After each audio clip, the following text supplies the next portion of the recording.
Hello everyone, welcome to my playthrough of Paper Mario 1000 Year Door, and this is a Shufflizer, so there's going to be a lot of interesting happenings and goings-on within this playthrough. I assume. I've never played this before. So yeah, this is not Smash content, as I'm sure you have surmised. We're gonna start a file here.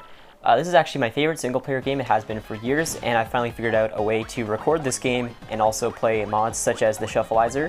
So this is my test run just to see if it worked, which it did, and we're going to start a new one. So the seed for the Shufflizer is actually determined by your file name, so let's see what Envy has in store for us.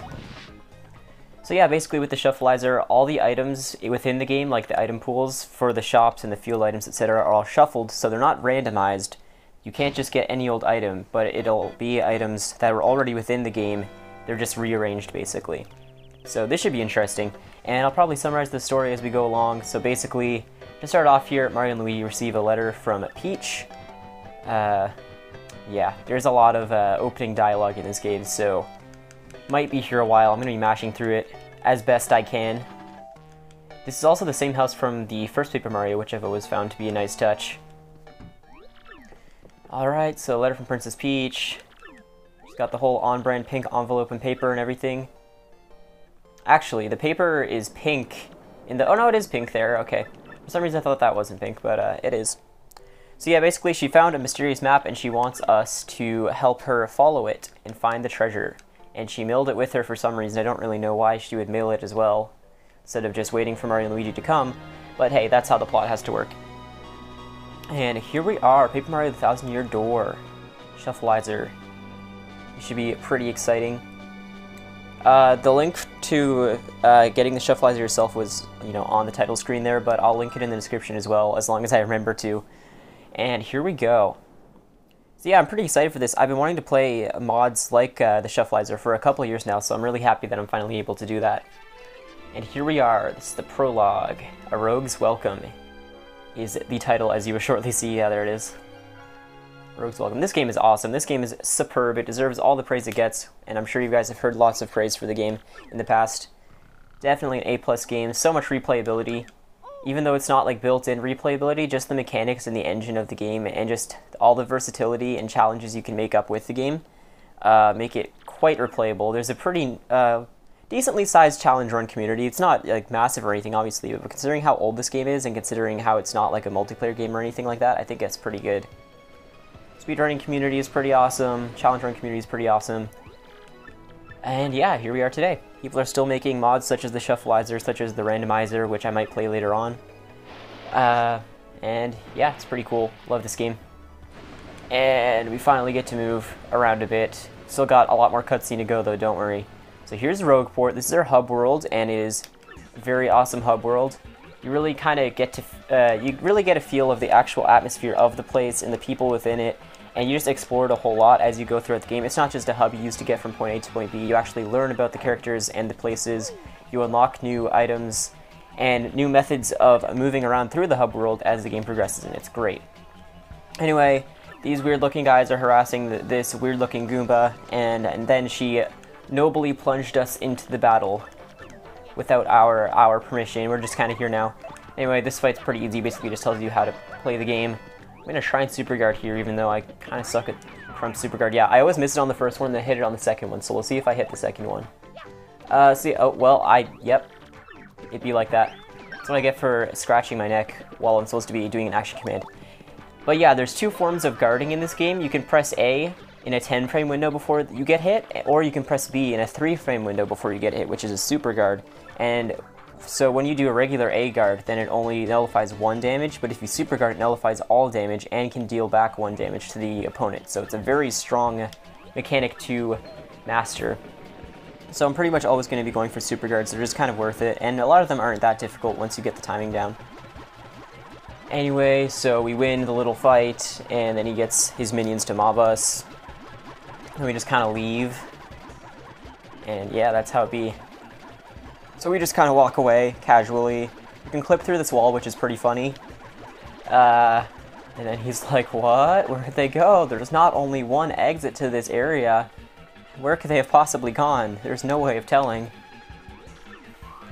And then nobody knows where we went, etc., etc. They bolted. So that was our introduction to the X-Nauts, which are the main protagonist group, or antagonist group rather, of the game, which is pretty cool. It's not just Bowser and his minions, although they are in the game, they're just the B-plot, which is pretty cool. And then we get a kiss from Goombella because all the female characters are head over heels for Mario in this game for some reason. They tend to be in a lot of games, don't they? Then we tell her we're looking for legendary treasure. In the meantime, you get to see some nice Mafia violence in the background, as you can see in just a moment. Yeah, you know, casual street fight going on in the background. We see Toadsworth, he's like, oh, golly gee, I lost Peach yet again. Great, good job, Toadsworth. You know, you have one job, but you do you, I guess. So yeah, the guy in the back got injured. That's just the casual turf wars of Rogueport, which is actually an important element of the plot in some cases. There's the west side versus the east side, which is pretty interesting. Really a lot of life put into Rogueport. Even though it doesn't look very vibrant, you can tell it's vibrant because of the characters and just how you navigate around the environment, I think. Anyway, Toadsworth tells us how to heal. We talk about Princess Peach a bit. And then Goombella joins our party. So Goombella's our first party member. She's pretty basic, but, you know, she gets the job done. She's basically the tutorial character. She can tell you all about characters and areas and enemies. Enemies being the main draw there. She can tell you information about enemies such as defense, attack, health, etc. And after you tattle on an enemy, their health bar will always be displayed whenever you fight them in the future. Which can be pretty useful if you don't know enemy HPs. I only know a handful of them myself. Anyway, now we're in control and we can actually get some shufflized items. So let's head over here and see what our first item is. Stopwatch, okay. That's fine. That's a one-time use item for battles where you can immobilize enemies for a couple turns. Pretty good item, not bad. I'm gonna run over here and step on this lady's contact lens real quick. So yeah, basically she dropped a contact lens. She doesn't know where it went. She tells us not to move, but we kind of have to because, you know, story progression. So we move. We step on it. Oh no. No matter where you move, you're always going to step on it, which is pretty interesting, I suppose. She tells us to pay for it, Mario's like, no, lol, and then she blocks the way to the west side of town. So now we have to go into the shop here and order a contact lens, and we'll see what's in the shop over here as well. Okay, Power Punch, Meteor Meal, Koopa Tea, Jam and Jelly, dang. P down, D up, not too many good items here, except for the Jam and Jelly, which is obviously very good. That's the highest healing FP item in the game, 50 FP. Power Punch can be okay depending on what you're doing, but don't really need any of these items right now. So now we're ordering our contact lens. Yeah. Okay, so we ordered a contact lens. We'll get that like a chapter later. Alright, now we're gonna go up here. This area is pretty cool. You've got a pub down here, and then upstairs is the inn, where you can rest up. Goombella is stuck down there. Yep. Then you go out here. This is the badge shop, which we can't access yet. And there's one more item over here. Let's see what it is. Is that a life shroom? Nice, life shroom. That's pretty useful. So what a life shroom does is, if you die in battle, then it actually revives you with 10 HP. So basically, it's like a second life. One-time use, of course, but still pretty cool. We're gonna head over to this house real quick, grab another item. What is this? Ooh, damage dodge P. I mean, I used to like damage dodges a lot because what it does is when you do a regular guard, it's just an A guard, it increases the damage you nullify by 1. So instead of dropping 1 damage, it drops 2 damage, which I used to think was really good because I never went for super guards, but at this point where you're always going for super guards, it's not really useful. Anyway, here we get mugged, so that's something that happens. A rogue's welcome, you might say. So yeah, lose half our coins. We can go get those back later, which I'll do when I go look at the badge shop after we unlock it. For now, though, we're going to go grab one more item back here. Oh, that's a very good pull to get early in the game. So the Strange Sack is a key item, actually. It's an optional key item that you get in the Pit of 100 Trials, which is 100 floors of battles. You get it on floor 50, and basically what it does is it doubles your inventory space. So instead of holding 10 items, you can now hold 20. That's a very good pull to get so early in the game. Okay, so here's Professor Frankly. He's basically our intel for the whole game. He tells us where to go every time we get a new crystal star. He tells us where the next one is based on the map. And yeah, and he knows Goombella. She helped him with like an archaeological dig or something at some point. He doesn't know who Mario is because he's old and apparently Mario's like hip with the kids or something. I don't really know. He's like a 40-year-old man, isn't he? How old is Mario? He's like 30s at least, right? I mean, canonically. I mean, in the real world, what? He's pretty dang old now, but, talking about the 1,000-year door and the crystal stars. Yep. And he's like, oh no, but we don't have the map. But then we say, oh, we do have the map. And he is taken aback. So now we have the map, we show him the map, and he's like, dang, now I know where to go. Let's go find the 1,000-year door. So now we go find the 1,000-year door. And he opens this fence for us, which just kind of falls out of existence, casually, as you do. Okay, and now we head down the pipe. And now he's going to try and give us a tutorial. I'm going to make sure I do know my action commands. Yes, I'm good. Okay. I always mash through that by accident and then have to do all the tutorials, and it's really obnoxious. So I avoided a missile there, avoided a bullet, and we're going to grab one more item this way real quick. See what else we get here behind this pillar. Oh, it was a coin. Great. For a second I thought there was nothing there, and I was very confused, but no, it was a coin. Excellent. So yeah, there's going to be a few coins to get because it just shuffles all the items you get on the field or in chests and stuff like that, and there are a few coins that are just out on the field. So great, we're going to be getting coins pretty dang often if we have any sort of average luck. Anyway, now we get harassed by 3 Goombas, you know, like you do. I remember this from the first Mario Bros. Where Goombella gets catcalled by the 3 Goombas. Anyway, he tells us how to attack, basically 3 different archetypes. Tells us how to swap positions of our partner and Mario. Pretty basic stuff. We're going to go ahead and slaughter these Goombas real quick. So you can also do stylish moves when you attack by pressing A at certain times, based on each attack, which can give you more star power, which we don't even have yet, but I was just doing it for the sake of doing it. And actually, in some cases, if you do stylish moves, it can actually make the whole move animation go quicker, or like the whole duration of the move spend less time. So for example, using the hammer, if you do one stylish move after you're hit, it'll actually be quicker than just finishing the attack without any stylish moves. So I'll be doing that a lot, just to speed things up. And now we can continue down into the pit. This is such a great hub world, I love it. This is like an extension of the hub world, the underground. It's actually probably larger than the above ground, because it has a few different levels. It's pretty cool, love it. One thing I like about this game is that every area and every chapter has a different distinct look, so you can always tell right away what area it is. I'm going to try and avoid all these enemies real quick, because I don't want to fight them. Whew, okay. Let's see what items we get down here. Oh, that's a heart finder? No, peekaboo. Okay, well that's not really useful. Oh, that's a star piece. Dang it. I don't want to get hit. Ah! Oh my gosh, master evasion right here. I'm a master. I'm a god. Okay. Whew, that was close. Alright, so we got peekaboo, which is pretty dang useless. It's basically like Goombella's tattle, where it shows you the enemy's HP bar, but without the tattle. What do we get here? Double pain. Great. That's one of the most useless badges in the game, unless you're doing a specific challenge run for it. What it does is that it always doubles the damage Mario takes. There's another coin. So yeah, it's a pretty dang useless badge unless you really want to challenge yourself. Normally you have to buy that item from a merchant later on, but lucky us, we got it early. Alright, so that's the end of that enemy. Pretty dang easy. I haven't checked what badges I have yet. It's funny because it doesn't tell you how to use badges until you actually get the tutorial for badges later on. So I have these badges here, but it doesn't tell me how to use them. I forgot that double pain is 0 BP. That's interesting. Oh dang, which do I put on though? I mean, I guess I'll put on peekaboo, since I'm never going to be regular guarding anyway. I'll just put it on until I get better badges. Pretty dang lackluster badges so far. I hop up these stairs. I'm really bad at stairs in this game. There's, you know, if you're good at timing it, you can go upstairs really quickly, but I just suck at it. I'm okay at it, I guess. I mean, see, I always just drop inputs right there. Anyway, we're gonna go in here, and what's in the box? Some guy's trapped in here. He says we're the hero of legend, and he tells us how he was trapped in here. He was cursed, and he wants us to find the key and let him out. Okay. Etc, etc, etc. And then we have the key, we let him out, and guess what happens? We get cursed. Alright. Now, actually, in this game, curses are the game's way of giving you new abilities. It's a pretty interesting gimmick.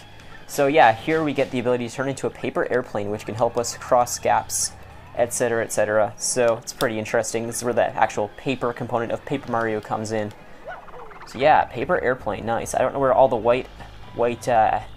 I don't know where the white sheet of paper comes from, but it sure does.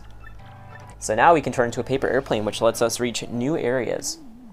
And as a result, we can now use this conveniently placed airplane panel right here and cross this giant gap. Here we go. Oh, yeah. I'm not that good at the airplane, but you know, I'm good enough.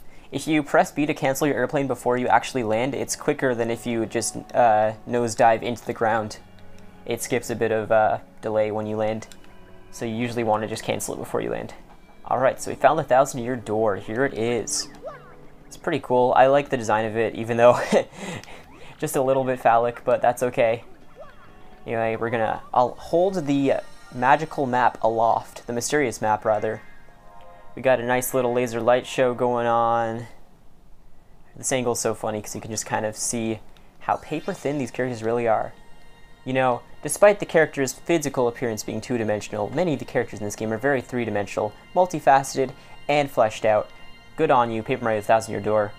Anyway, this cutscene takes 10 years, but it's pretty cool. This is a nice panoramic shot. Not panoramic, I don't know what you'd call it when it circles the characters. You know what I mean. And this is where we go every time we want to figure out where to find the next crystal star. So it always records it on our mysterious map. And the first crystal star is going to be in yonder castle. There it is. And it is the, which star is that one? It might just be the crystal. I think it's the diamond star. I know that there's a diamond star and there's a crystal star. Ironically, one of the crystal stars is called the crystal star. And the crystal star and the diamond star look very similar. So I think this is the diamond star though, I'm pretty sure. Alright, so now we go and figure out where the heck that castle is. Which, you know, you wouldn't think you need research to tell where it is. If you live in this universe, you already know.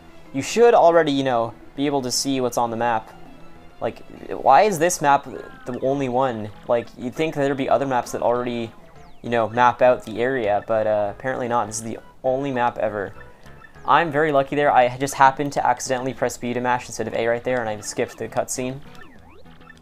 Anyway, now we're heading to Petal Meadows, and there's a pipe under Rogueport to get there. And now we talk about Princess Peach a bit, and how she was taken by the X-Nauts, basically. I mean, that's not really confirmed yet, but that's what happens. So spoilers, I guess. Oh well. I remember when I first played this game, I always thought that those 4 little circles up there meant something. Like, I thought they were obtainable items, but no, they're just kind of up there. Actually, now that I think about it, it actually does correspond to something in Chapter 2, which we'll encounter later in Chapter 2. So that's interesting. And here's where we supposedly get our first badge, Power Smash. That one's not shuffleized, it's always Power Smash. No, I do not want practice. Okay. And now we actually have a pretty decently useful badge for early game, and now we can also go to the badge shop and we'll get our money back while we're at it. And then we can go and finish off the prologue. Alright, so this chest here, I love how this is set up. So this chest here, you see it right from the start of the game, and you have to go almost the whole game before you can get it, and it actually gives you the most powerful hammer upgrade in the game. There is a glitch that lets you get it's called the Ultra Hammer. There is a glitch called Ultra Hammer Early that lets you get the Ultra Hammer, of course, early, after like Chapter 3. Or no, Chapter 2, sorry, but it only works in the Japanese version of the game, and it's also extremely precise, so you won't be seeing any of that here. Anyway, let's check out the badge shop. Awful, not that bad, I guess. I mean, it is bad for how much it costs, jeez. Wow, All or Nothing's pretty good. I actually might get All or Nothing. I don't have enough money for it yet, actually. I have to go get my money back. What else does he have, though? You know what, I'll sell Double Pain. Actually, is it even worth selling Double Pain? Sure it is, I guess. I'm not going to be doing that. I'm not going to challenge myself that much. And I'll sell Damage Dodge.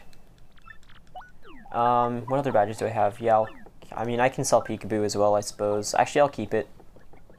And I'm going to buy All or Nothing. Alright, I'm thinking this is going to be a BP only run. It probably will be, because I usually play with BP only by default, basically. So it'll be BP only. We'll see how that goes in a Shufflizer. It might be pretty tough, actually. Anyway, now we have to come back to this little shack and get our money back from the thief. Here we get our 50 coins back, and we're good to go. Now we're going to head down back under Rogueport, and there's a couple more things we can do before we end the prologue. Okay, I just had to check to see if I was actually recording my commentary, because for a second I thought I wasn't, but I am. It's fine. Everything is okay. Okay, we're going to head over this way. We're actually gonna fight Gus. Actually, no, we don't want to bother fighting Gus because there's nothing we can get over there yet anyway. So that guy right there, his name is Gus. Basically, you can either pay him 10 coins to pass, or you can fight him, and if you beat him, then you have permanent free entry to that area over there. So obviously you want to fight him instead of ever paying, because it's just a waste of money. Oh, can I get the cycle? Well, definitely not if you miss the jump. Okay.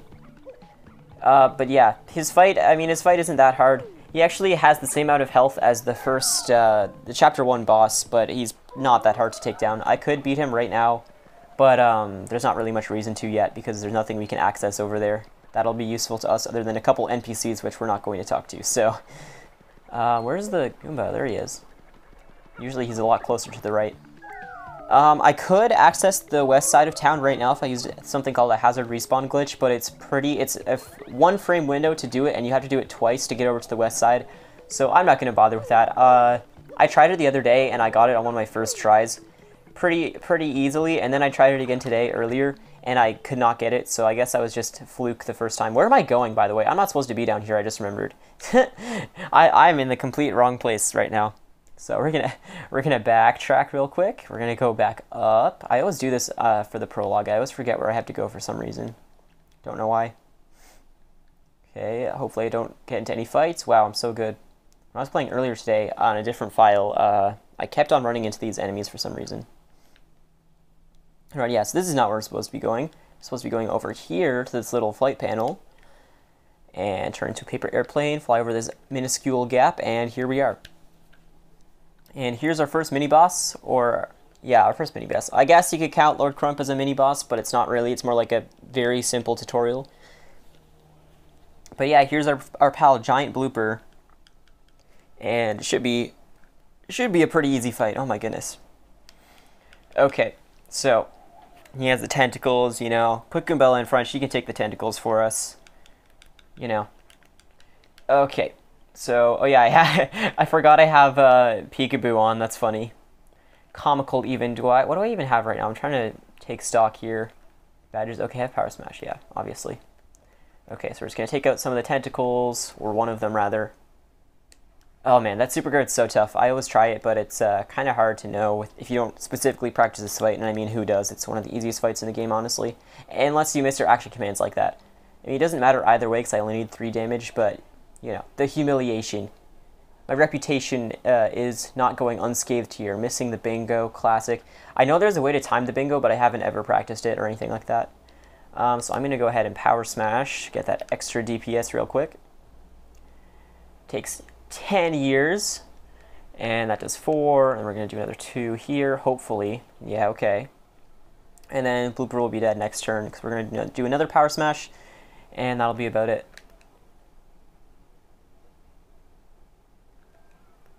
Let me just do all the stylish moves for some reason. I think that's the only move that can give you 4 separate stylish moves, which is pretty weird, pretty interesting. Or there might be another hammer move that's similar to it that also gives you 4, but that's the only type of move anyway. Okay, 20 star points, not too shabby. And, oh, I forgot to go talk to Dazzle. Shoot, let's go talk to Dazzle real quick, and then we'll end the episode, I suppose. Dazzle is... actually, wait, do I even have any star pieces yet? I have 1, great, okay. So Dazzle is the character who you trade in star pieces for badges to. So let's see what badges Dazzle has available. And then I'll end the episode, because after the Blooper fight right there, you just go right and then you start Chapter 1. Yeah, Dazzle. Okay, let's see what you have, Dazzle. Okay, we have, what do we have here? Oh, return postage, wow. That's interesting. Okay, so, Tornado Jump, Soft Stomp, all these kind of suck. Damage Dodge sucks. Beat down, D up, that kind of sucks. Spike Shield is good. FP plus, Double Dip is okay. Defend plus, Bump Attack. There's a few okay things here. Probably the main one I'd go for is Spike Shields. Return Postage is interesting. I don't think I've ever seen a... or no, I think Quick Change normally costs 8 as well. I'm not sure. It's either 8 or 7. Yeah, Return Postage is... that's normally the badge that you get at the bottom of the Pit of 100 Trials. On floor 100, after beating Bonetail, you get Return Postage. Basically, you do half damage back to enemies that attack you directly, which is pretty good, but like, it's not really that useful usually. Anyway, I guess that'll be it for this episode. Sorry if you want more Smash content. I'm kind of hung up on this right now, so there'll probably be a lot a lot of this game for a while. So hopefully you enjoyed it. Let me know if you did and you want to see more episodes of this, and if you want to see something like a randomizer later on, which is a lot more random, as the name might suggest. So yeah, thank you so much for watching, and I'll see you next episode with Chapter 1. I was going to say Chapter 2, but no, it's Chapter 1. See ya!